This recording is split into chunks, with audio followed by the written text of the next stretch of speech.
All right, on today's video, we are going to finish up our two USS Voyager builds, and all that is left is the decals. So let's take a look at the decal sheet for this model.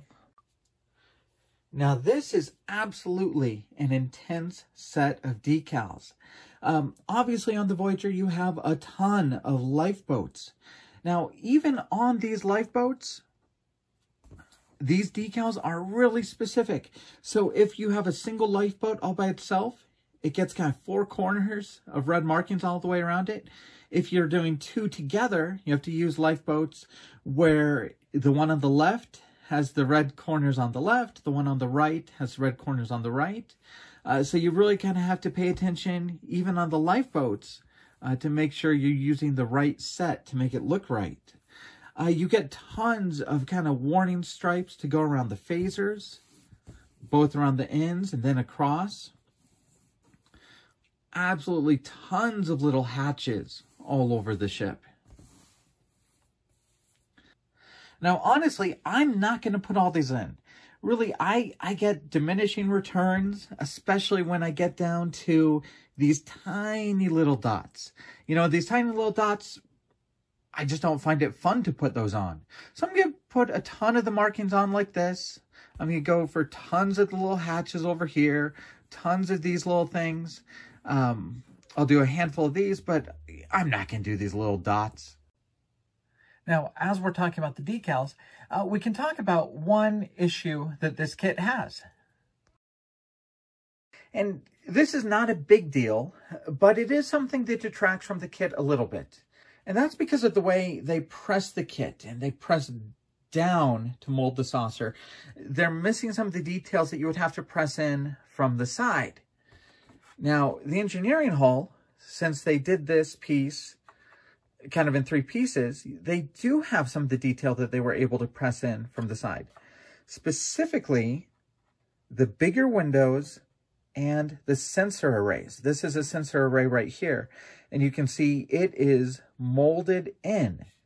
On the top of the saucer, you can see there's no detail pressed into the side, so you just have a blank face, and here on the sensor arrays, you don't have any detail at all. All of those are done by decals on the top of the saucer. So here's what things look like with the decals. So you have decals for the windows, and then here are the sensor arrays. Really nice decals with a lot of good detail, but because they're done as a decal instead of being painted, they're not really going to match what you have done on the other sensor arrays. All right, after decaling up the ship, these are the decals I have left. Like I said, I don't find the little dots and the hash marks to be fun, so I didn't do those. I didn't do some of these warning stripes, and I'll show you where those go that I didn't put them, but I didn't do some of those.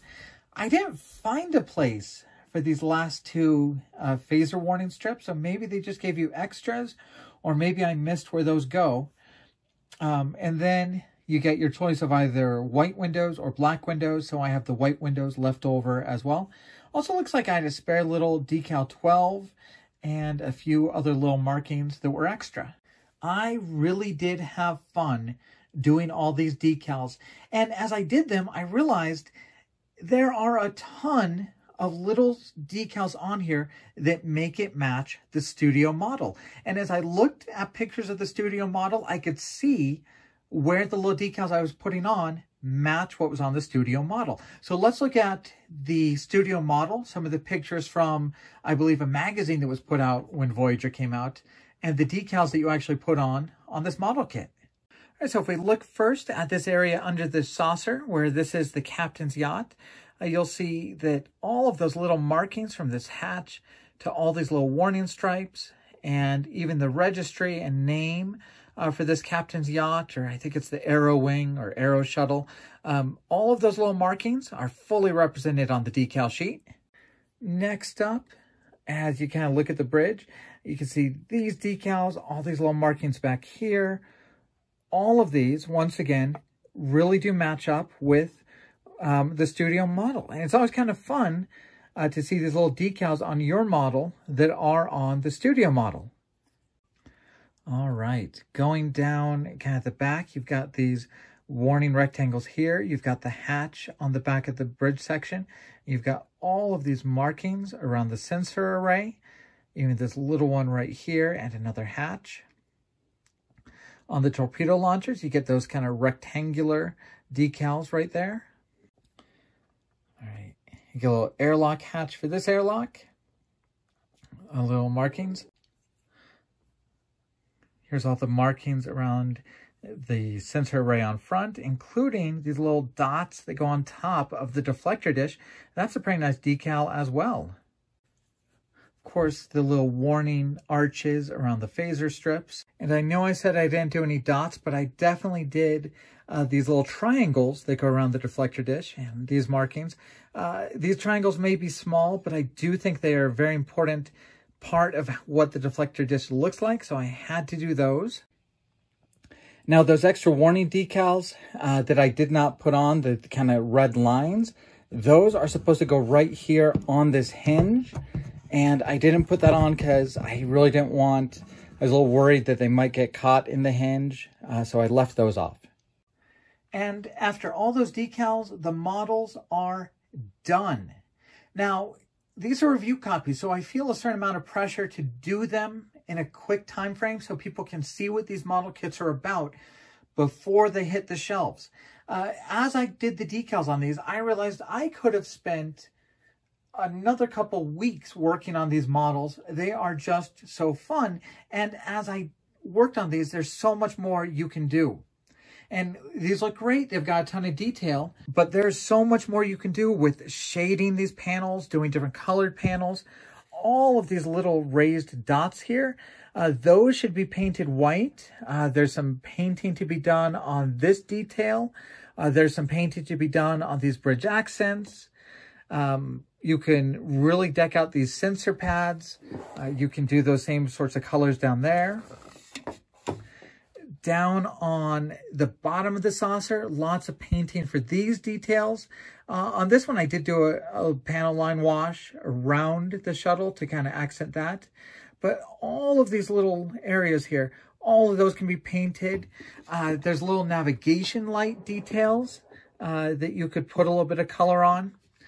And there is an opportunity to do a little bit of finishing work on here that I didn't really get to do on these builds. Now, the saucers match up very, very well, but if you have the time, a little bit of putty to finish up this edge so you don't really see a gap or a crack right there, I kind of would recommend, you know, put those hobby skills to use, putty that up, sand it, and make this part of it look as good as this. All right, now that we have these ships built, let's get a good look at them.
right, here's a good look at those landing legs that are optional on either edition, the standard or the clear edition. You can put those into your build so you can make your ship in a landed position.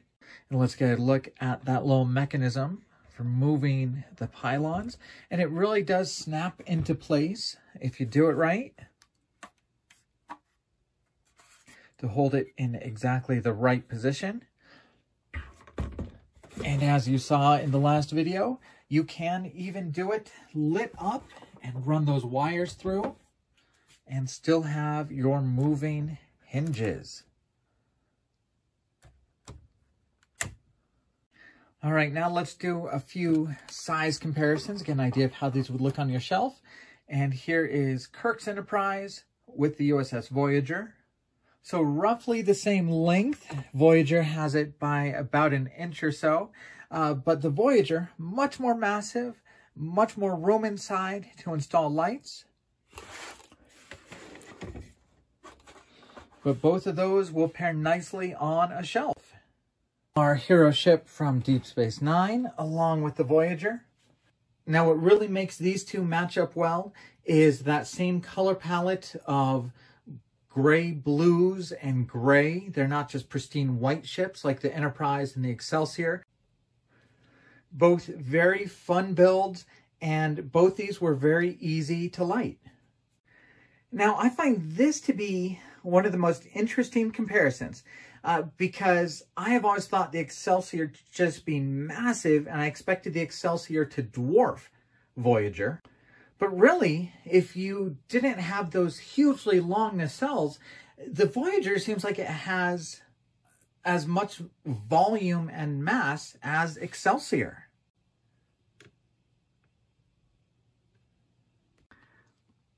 We're really not that far off in volume between these two ships.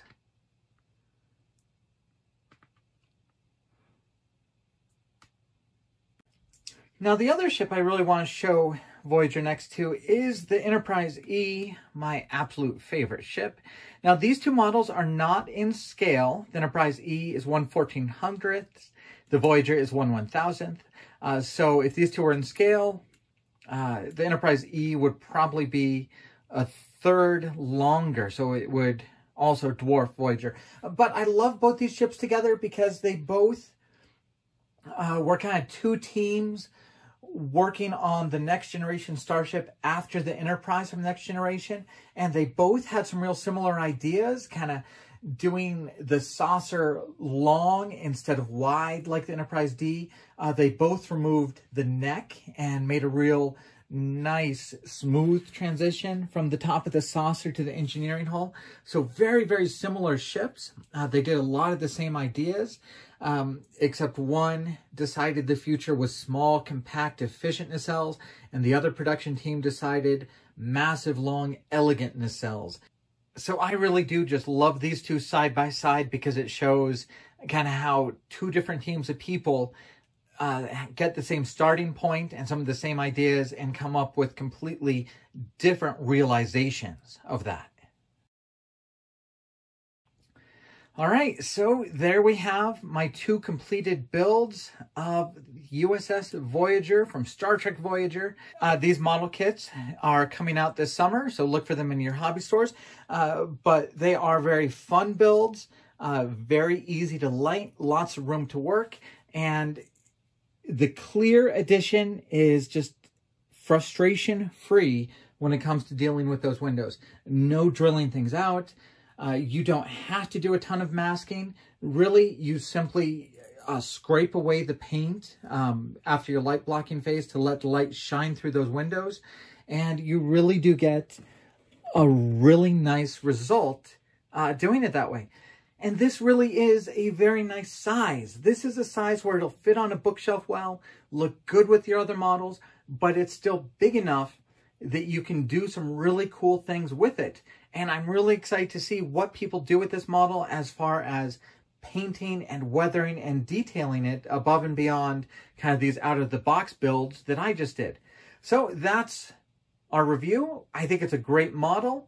I think that there's a big opportunity here for people to do additional things, kind of make improvements to those sensor arrays, make improvements to the windows, really do some nice finish jobs on these. So, of course, a big thank you to Round 2 and Polar Lights for sending us these review copies. And a big thank you to all of you following the channel and following our builds. We'll be back soon.